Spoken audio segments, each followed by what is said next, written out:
She was a queen. Beautiful, respected, revered.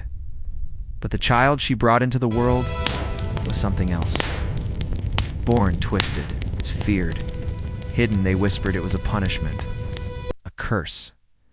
A price paid for centuries of sin. Not hers, but her bloodline's. Because in this royal court, blood was sacred, and so they kept it in the family for generations. Brother married sister, cousin wed cousin, did all for power, until the flesh itself began to revolt, until a queen gave birth to a monster. This is not a myth. It's not a fairy tale. This is royal history, as it was dark, hidden, tragically real. Asterisk, the throne room shimmered with gold. But beneath it flowed generations of corrupted blood. From the outside, European royal families appeared as paragons of power and elegance. But if one traced their family trees, the branches circled back inward. Again and again. Cousin married cousin. Uncles wed their nieces. In some cases, brothers and sisters were quietly joined to preserve dynastic control. And it wasn't just tolerated, it was encouraged. The Habsburg dynasty in particular, one of the most powerful houses in Europe, became the most infamous example. Centuries of intermarriage caused a genetic bottleneck, where rare disorders became common, and physical deformities emerged as family trademarks. The most haunting of these was the so-called Habsburg jaw, a massively elongated lower jaw with a protruding tongue and speech difficulties. But what the public didn't see, what the portraits did not show, was far worse. There were kings who could barely speak, queens who suffered violent seizures, and children born with such horrific conditions they were buried without names. Why? Because royal blood was considered sacred, chosen by God. To marry outside of it was to risk contaminating the divine. The idea of purity, not moral purity, but genetic, took precedence over common sense and medicine, over compassion, over the lives of the unborn. And so the practice continued. For generations, a system built on elegance would soon give way to a legacy of horror. Asterisk, she was born into splendor, a gilded cradle surrounded by silk, candles, and silent expectation. Her name was etched in royal lineage. Long before she took her first breath, her blood a rich mixture of cousins and grandfathers, uncles and nieces, all woven too tightly together. From the moment she cried, servants noted something off. Her fingers curled inward. Her eyes seemed too wide, too bright. But she lived, and that was enough. She was declared healthy, precious, chosen. But the shadows followed her. As a child, she suffered fainting spells. Her tutors would find her rigid on the floor, her eyes rolled back. Her limbs would twist in her sleep, and her screams would echo through cold palace halls. Doctors blamed spirits or melancholy. They never blamed her blood. She was told she was destined for greatness, a queen in waiting. She learned to bow, to smile without showing teeth, to nod in silence when men spoke for her. And all the while her family watched her body closely, counting her cycles, inspecting her appetite, preparing her for one purpose, to marry and to reproduce. Her own mother, a woman married to her first cousin, had endured 5 pregnancies. Only 2 children survived. No one questioned the pattern. No one dared. By the time she turned 14, suitors were already being discussed. She would be given to a cousin in another court. He was older, was powerful. He was already broken, but none of that mattered. She would become a queen, even if it killed her. The wedding was magnificent. Trumpets, silks, cathedrals echoing with voices. She stood beside him, her cousin, as priests invoked blessings that had long since turned into curses. Their eyes did not meet. His hand trembled as he placed the ring on her finger. Behind closed doors, the reality of her marriage set in. He was ill, soft-spoken, prone to long silences and sudden outbursts of tears. His body bore the marks of the same family tree: narrow chest, sunken jaw, uneven limbs. He often choked when he ate, He had no interest in her. She was relieved. But the court was not. The whispers began only weeks into the marriage. Where was the heir? Was the marriage consummated? Was she barren? Physicians were sent to inspect her, to examine her bedding, to question her servants. One courtier even suggested bringing in another man just to be sure.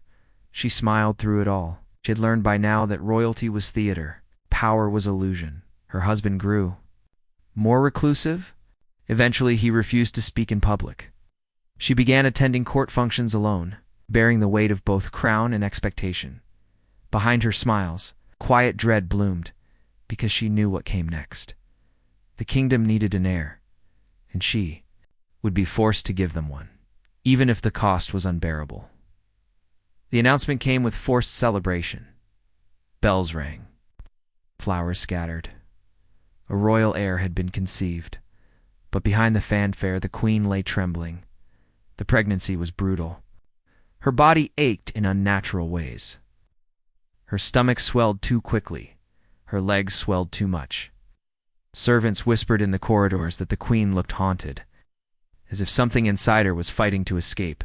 Doctors came and went. One ordered leeches, another insisted on mercury vapors. All assured her this was normal. It wasn't. Her dreams turned violent. She would wake screaming, drenched in sweat, her hands clutching her belly. She saw a child with too many fingers, a face that had none. When the birth came, it nearly killed her. The chamber was cleared. No midwives were allowed to speak of what they saw. But rumors slipped past locked doors. Some said the child was born without a jaw. Others claimed it had a twisted spine or a malformed skull. That its cries were not cries at all, but gasps. The queen was not allowed to hold him. The king did not look at him. The infant was baptized, swaddled, and taken away. For weeks, the royal court maintained the illusion an heir had been born. Healthy, strong, chosen, but within the nursery. Silence grew, until one day, quietly, it was announced that the child had passed in his sleep. No funeral was held, no burial recorded. The queen never spoke of him again, but every year on the night of his birth, she would vanish. And from the old towers, servants claimed they heard her sobbing in a language no one understood. Not grief, not rage, but something deeper, a curse, finally realized. Asterisk, the queen survived the childbirth, but she was never the same. The palace, once a theater of ritual and tradition, became a prison of shadows. Her husband grew more unstable, his episodes worsening. He no longer recognized the faces of his own council. Some days he wandered into court wearing undergarments and muttering to ghosts. The queen took over official duties. Behind her veil of calm, her health quietly deteriorated. Her hands trembled, her teeth began to rot. Her vision blurred for days. At a time, the physicians blamed stress or the weather, but she knew better. So did the nobles, who watched her son's fate repeat itself throughout the dynasty. Elsewhere in the empire, cousins gave birth to malformed children. A young archduke was born with fused limbs. A duchess's daughter screamed for weeks before, falling silent forever. A pattern was unfolding, one that could no longer be ignored. The advisors convened in secret. Ministers traveled across the empire, suggesting that alliances might now extend beyond blood. But it was too late. The line had thinned. The royal family tree had become a single, brittle stem. Revolts grew. Whispers of madness in the monarchy spread among peasants and nobles alike when a foreign dignitary visited the palace and witnessed the king weeping at a portrait he thought was his mother, a portrait that was, in fact, of his own daughter. The news spread like wildfire. Across Europe, embarrassed, the court tightened its walls. Fewer public appearances, fewer ceremonies, less light. It was as though the dynasty was slowly retreating from history, shrinking, failing, vanishing, and at its center stood the queen.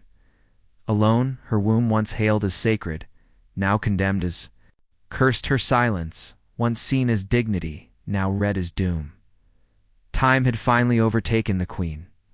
Her once immaculate appearance now gave way to deep lines, sunken eyes, and a frame more fragile than the crown she bore. She no longer walked through the palace gardens. no longer spoke to diplomats, no longer appeared at Mass. Her world had shrunk to one tower, the one where they had hidden her child. The servants spoke of her sitting for hours, staring out the window, unmoving. Some said she spoke to someone or something in the empty nursery. Once a month a doctor would visit. Always the same diagnosis, a tired constitution. But the truth was darker. The queen had begun to see visions of the child, of him crawling toward her, hands deformed, eyes blackened like coal, of the king laughing madly in the hallways, of fire consuming the family portraits. She wrote letters, pages of shaking ink, addressed to no one. Confessions, curses, prayers. "Let it end with me," she scribbled in one.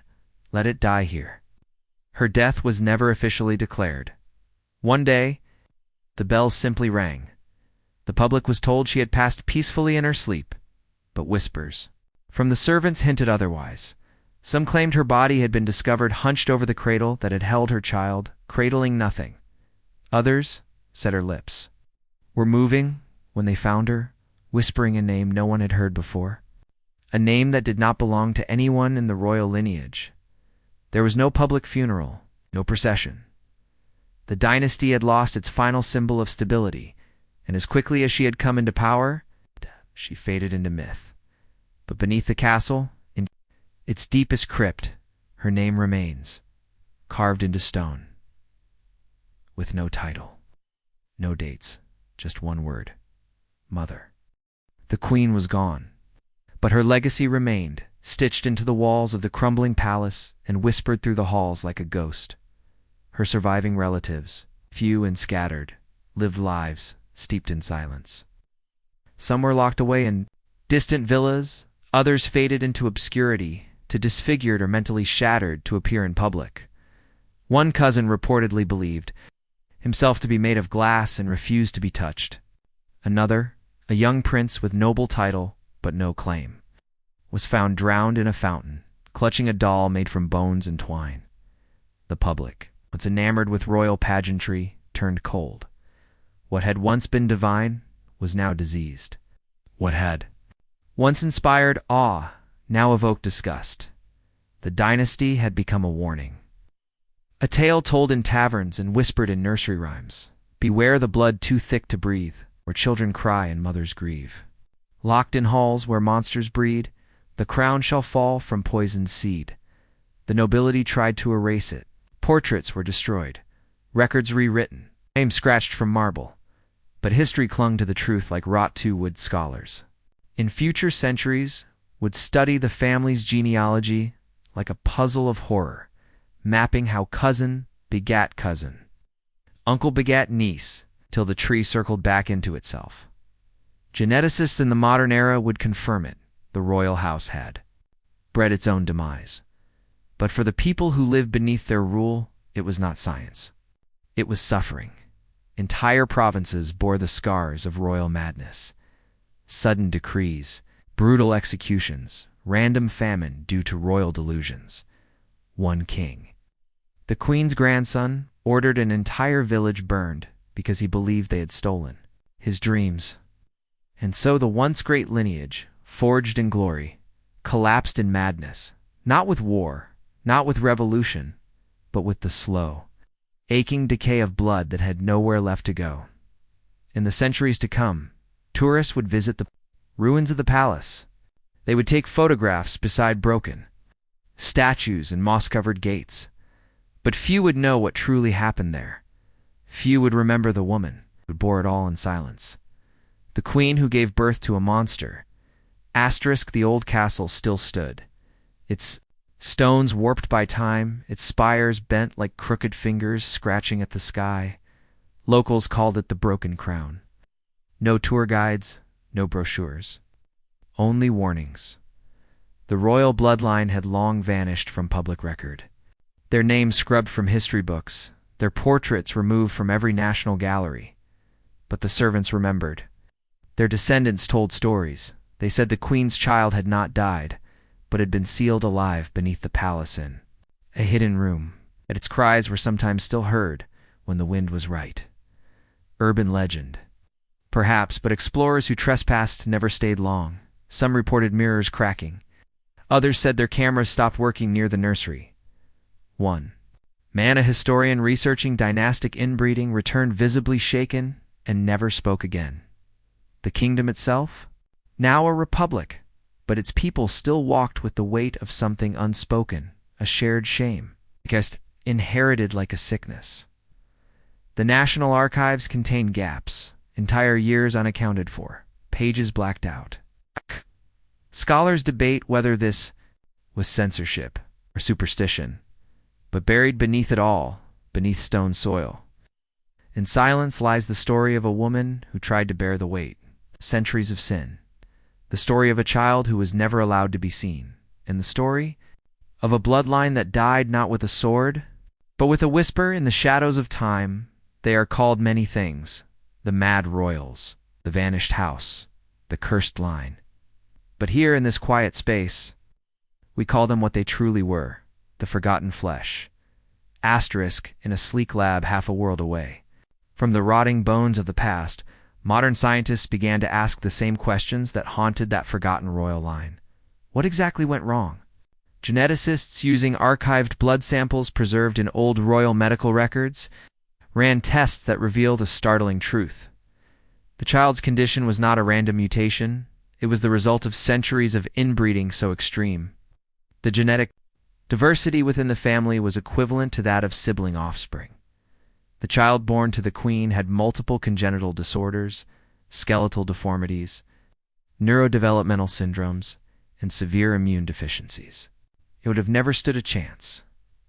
Worse still, traces of identical recessive genes were found across multiple generations, meaning the damage had been building silently for over a century.